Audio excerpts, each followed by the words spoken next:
I can't tell you how cool this lighting is right here. In this video, I'm going to show you how you can install beautiful little landscape lighting to your landscape pillars.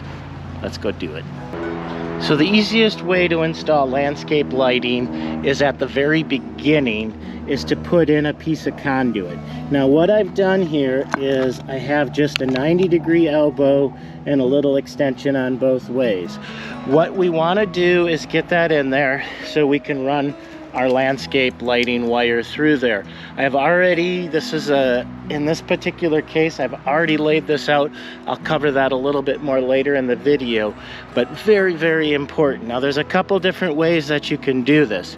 Since I do this extra base method, and you'll want to watch that video just about the overall installation of one of these pillars, I take and I just chip off using a chisel and take a little bit of the block off to make sure there's room to go in there. Very, very easy to do. You can use a chop saw to make a little square, but that adds another tool into it, or you bury it all the way underneath. I like this method, but what I will do is add a little steel wool to this right in there just to keep the critters from chewing and getting in there, because this will make a nice little hotel for them. Anyway, so we are putting this piece of conduit in. I will probably, in this case, run the wire already because it's here, run it up, stick it in there. If you're doing this for future, the tube is in there, then you'll just have to use a snake or a fish and pull the wire through at a later moment.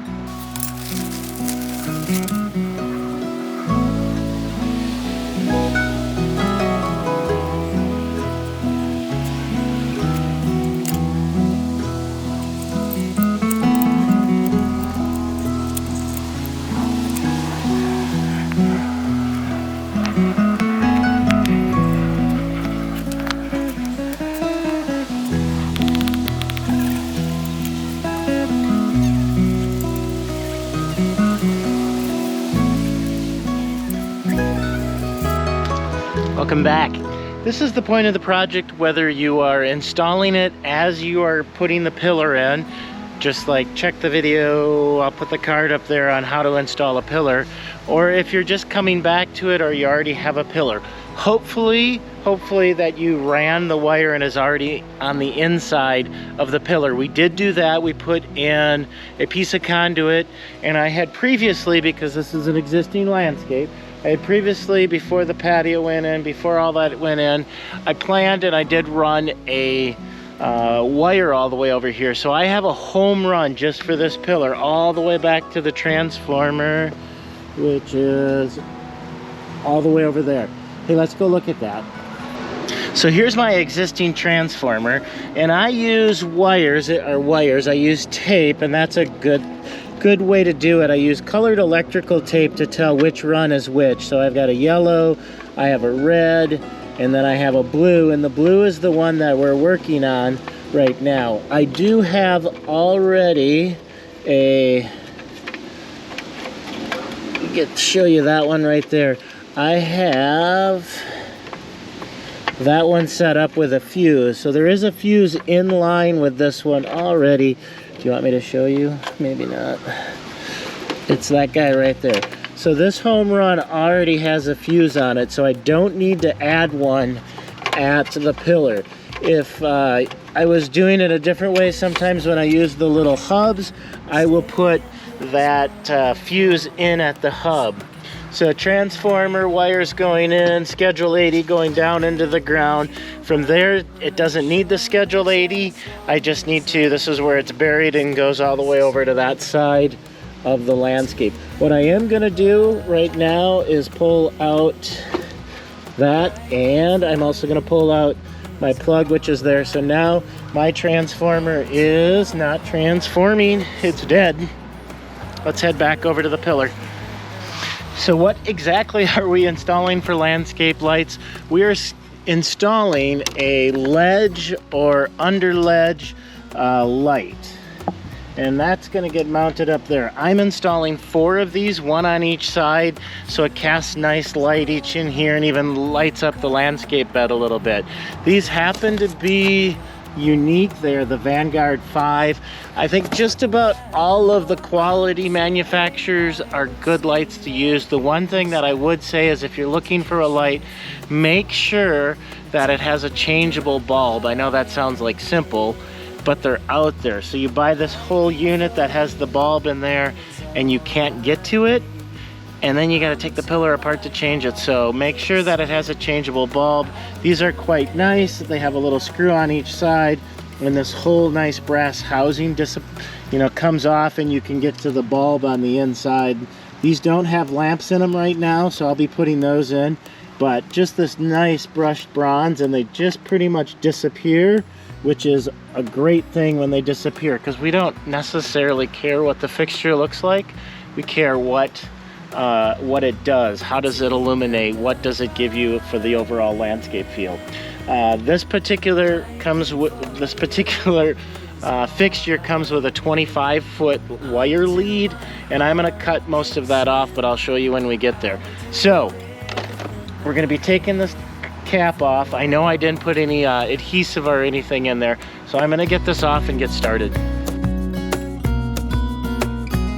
So what I found to be really helpful is you can see how the wire comes out on the back here, and that's going to take up a little space. Now there are some that just will install that and just call that wire just part of it and be fine. I don't like that, so I like to come in and cut a little V-groove down on each side and just create a little bit of a channel for that wire to sit into. So then once that's there, then this thing will, the fixture will sit in there nice and flat. What I use to cut that in is I use just a little angle grinder, a little 4-inch angle grinder, and I use these diamond bits blades to get in there and cut that.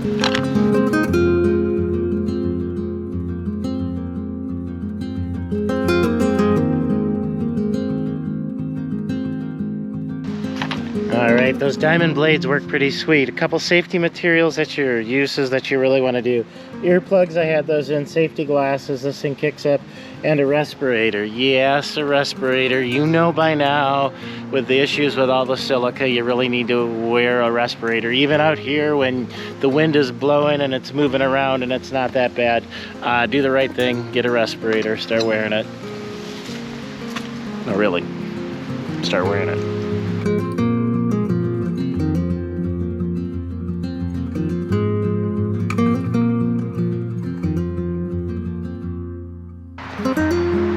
Alright, so I've got all of my fixtures out here. I have the leads cut to the same length. With LEDs in today's world, not as worried of having every single thing exactly the same length. That used to be a big deal when you would spend a lot of time calculating out exactly how many watts were on a run for how long it would be, just so you would make sure that you didn't deal with any of the amp or wattage loss over there.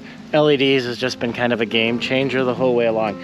But what hasn't changed is the need to make sure that you have a good connection on your wires and they get encased in some type of silicone. There's all kinds of different little silicone wire nuts. These guys, which you can put in, and it's just a whole direct burial. The IntelliHub little thing here, that's just a big huge goop of silicone that you can stuff it in there. My favorite in an application like this, I'm just going to throw these out of our way. My favorite in an application like this is using this lug, which gives us a really solid, all the wires will go in there.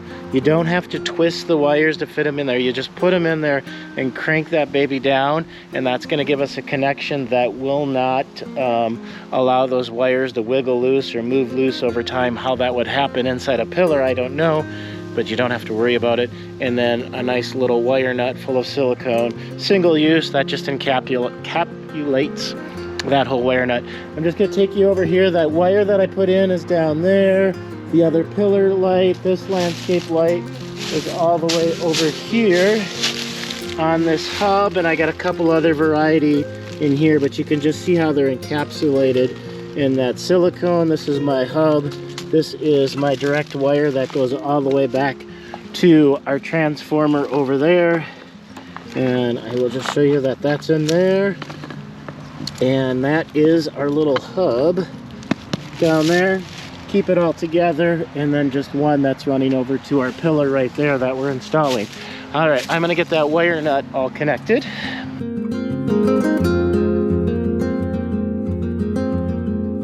So another little trick that I'll do sometimes is I will use a zip strip, get all my jackets the same length, and then zip them together, and it just makes it easier when you're dealing with 5 wires and moving them around.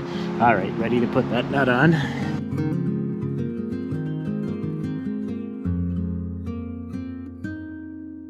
Okay, we are ready to go do a test, and I like to do a test before we put anything so we can troubleshoot. Not that you buy extra fixtures or extra bulbs, because I didn't for this one, but I want to make sure everything works before we put it into place. So I haven't covered these up, I haven't cut these down yet. I will. Great little tip, I think I already did that tip. Use a little tray like this to keep all the screws in there. So if you have a Christmas story moment, you don't lose one, you lose all of them, something like that. And then these fixtures, which are nice, they already have some silicone on the connection, so they're all good to go. So I'm gonna go plug this bad boy in and see if everything works. Moment of truth. So I disconnected the photo cell, and I'm gonna put the little jumper in, and he's just gonna be the straight connection, and then I'm gonna plug the transformer back in, and we should have light.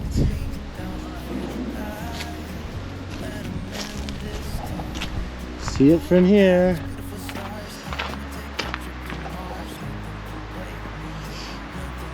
Oh yeah. 1, 2, 3, 4. Gonna land some airplanes with that light.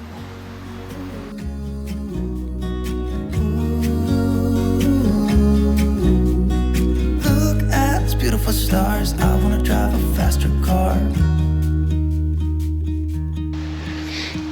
Lay my troubles to rest. Okay, we've got the fixtures all reassembled, and now you can see how that wire just lays down really nice inside the top of the block. The tape here is not going to hold them in. It's going to be the cap and the pressure down there. What is nice about that tape is just as you're setting the cap, moving it around, these are not going to move at all. So that's all that's doing. That's just a temporary hold until we get the cap back on there. I did turn it back on, and then that was another check to make sure that we had fixtures going all the way around and everything was there. Now I am going to get Heidi, and we are going to set this in place, put the cap down. I'll put a little bit of adhesive on here, you know, a nice big corner blob on each corner, and we will set the cap back on there, and our lighting is installed. Look at these beautiful stars. I wanna take a trip to Mars. Nothing can break me, no, nothing can break me.